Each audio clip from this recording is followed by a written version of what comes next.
Today we're going to learn all about the goddess of witchcraft, magic, ghosts, so much more. Yes, it's Hecate. Enter a world of enchantment, of enlightenment, Meg's magical mansion. Come, whoever you are, to Meg's Magical Mansion, a virtual guest house for spiritual wayfarers, a place where the ordinary becomes magical, where wisdom is yours for the asking, and where your higher nature is just a wish away.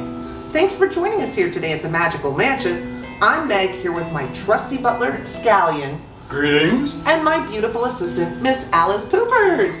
And today, Scallion, we are kicking off a brand new series on the channel. We are going to do a series on different, fabulous, amazing goddess deities. I like that. I'm very excited. Yeah. There are a lot of different traditions, religions, and faiths and backgrounds that use goddess energy. We're going to be looking at a lot of different places to find it. But of course, we're going to kick it off with one of my favorites, and that's Hecate. The goddess of witchcraft. Yeah! What else do you know about Hecate?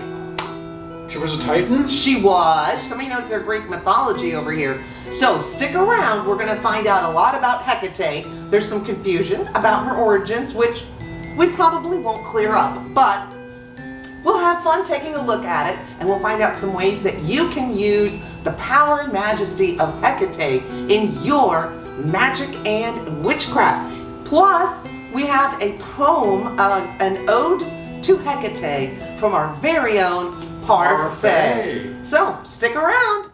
Who is Hecate?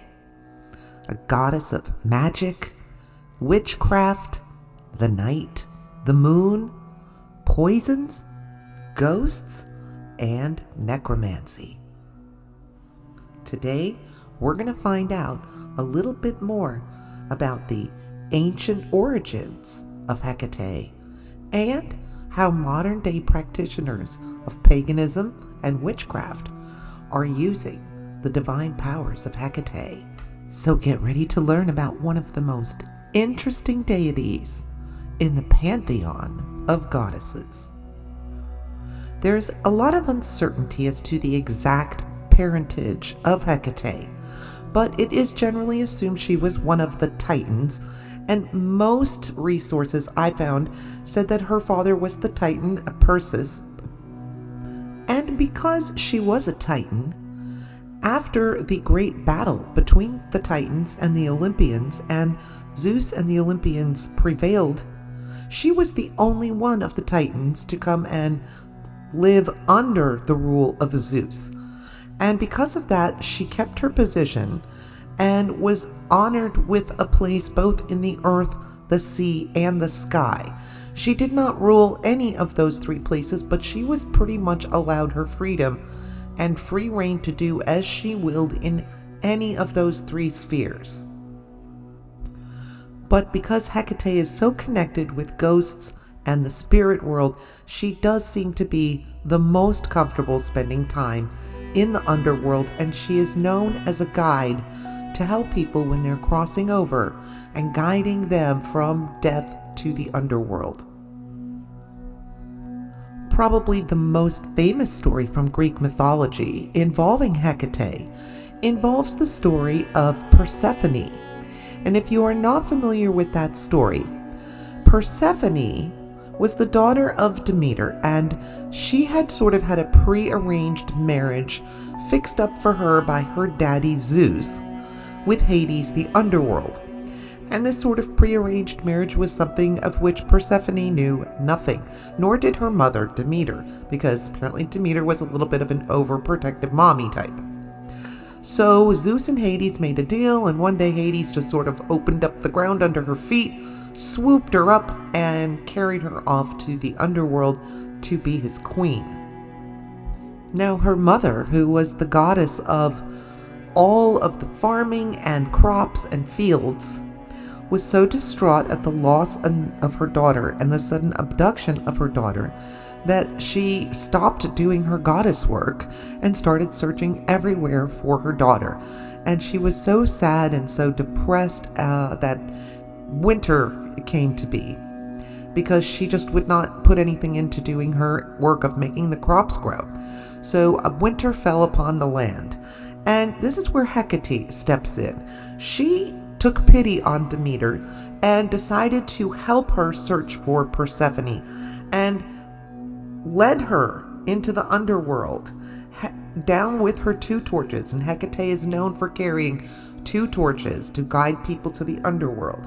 So Hecate took Demeter down to the underworld with her torches to find her daughter Persephone. And then a very complicated deal had to be worked out with Hades and Zeus and Demeter and Persephone, which left Persephone as the queen of Hades for half of the year, and allowed to be on the surface of the earth with her mother the other half of the year, which is the Greek mythological explanation for why we have seasons. Hecate is known as a triple goddess, and the main reason for this is because she is the goddess of the crossroads. She keeps travelers safe when they are coming up to crossroads, which back in ancient Greek days were dangerous places. And you would often find a post or a pillar set up at a crossroad that would have 3 statues of Hecate, where she's looking off in the 3 different directions of the road to keep an eye out and to protect travelers on the road. But there's more to this symbolism than just the actual 3D crossroad. She also serves as that symbol of the crossroad between life and death, and as a guide between those 2 realms. So her significance as a keeper of the crossroad has a couple of different meanings. So where did Hecate come from? There is a possibility she has Egyptian origins, which could be a relationship to Hecate, the frog-headed Egyptian goddess of fertility and childbirth. And Heka in Egyptian means magic. There is a lot of evidence to suggest that Hecate has Anatolian origins. There was a very large cult following for her in Legina there. But it is a continued and hotly debated idea that did she come from Anatolian origins and then was sort of transported to Greek mythology, or was she part of the Greek pantheon that kind of floated over to Anatolia? So people still argue about this, but her origins go back very far and very deep, and we're just not really sure. The writings on her from the earlier Greek poets are pretty thin and sketchy, and most of the stories we have of Hecate come to us from the later Greek poets. So, what are some of the symbols of Hecate? Well, she carries the 2 torches to light the way into the underworld. She's also associated with serpents, keys, daggers, and Hecate's wheel. And oftentimes when you see the statues of the 3-headed or the 3 Hecates on the pillar, she'll be holding a different one of these implements in each hand, like keys or daggers or torches or serpents. And so she's often represented in this triple form, with the 3 statues standing back to back. Hecate is also associated with dogs, particularly black dogs, and she had a familiar who was a black dog who had in a former life been the Queen Hecuba of Troy. But after the fall of Troy, she was punished for a murder and turned into a black dog. And Hecate took her in and took compassion on her, and this dog became her companion and her familiar. And in ancient Greek times, dogs were often sacrificed to Hecate. Her other familiar was the polecat or the weasel, and that was said to be a midwife named Galathinasis.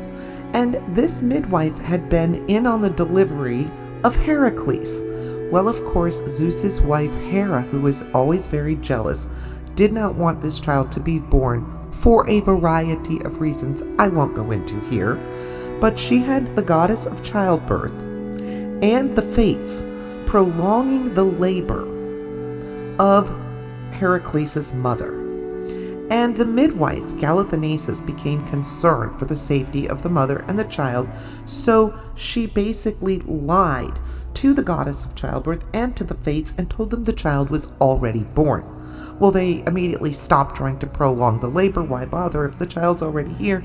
And in just a few seconds that their attention lapsed from focusing on stopping that childbirth, Heracles was born. Well, needless to say, Hera was very upset with Galathanasis for tricking her minions and stopping her evil plot.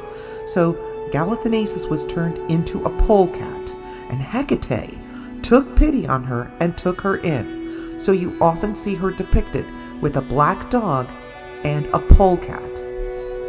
Hecate was also known for her work with medicines and most especially poisons.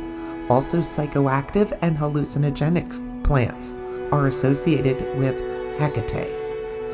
And that makes a lot of sense because as a goddess of mysteries, she played an important role in helping move people from a normal state of consciousness to a more elevated one. So what are some offerings that you can use in the modern day, since we of course are not going to sacrifice our beautiful puppy dogs? Not happening. But you can use almonds, garlic, wine, grapes, incense, fruits, or flowers if you wish to make offerings to Hecate. Hecate is often represented in modern day witchcraft with a triple moon. She's the triple moon goddess, so she's connected with that darker side of the moon. The moon really doesn't have its own light. The only light we get is the light that is reflected from the sun. So Hecate is often seen as a triple moon goddess, where she can show us the dark side of the moon as well as all its various stages in between that and the full moon. But the new moon is a wonderful time to work with Hecate. And for those of you that are into crystals and gemstones, you can use moonstone, onyx, black tourmaline, sapphire, hematite. Those are all some wonderful stones that you can help use when you are working with Hecate. So Hecate is a goddess of balance.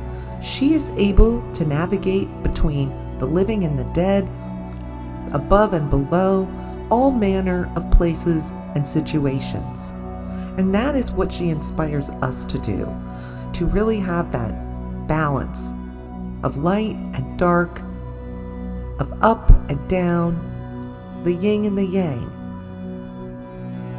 I find her a wonderful source of power and balance in my magical life. And I hope you do too. And now here's Parfait with a special ode to Hecate.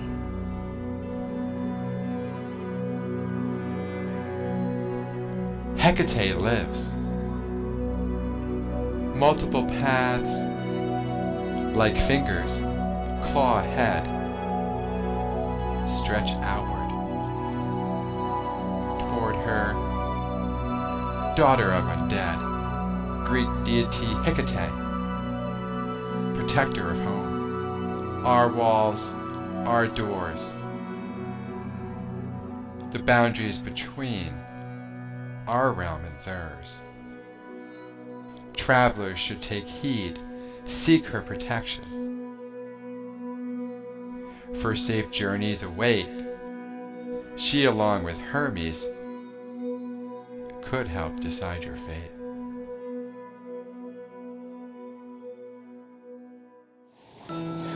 So there's a little bit more about the goddess Hecate. What an amazing, divine, fabulous goddess she is.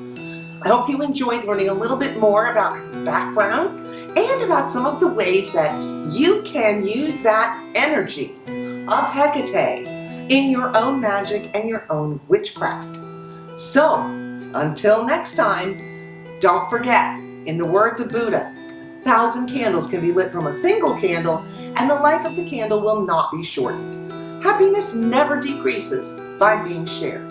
So thank you for sharing your time and attention with us here today at the Magical Mansion. Till next week when we're going to be looking at another fabulous goddess.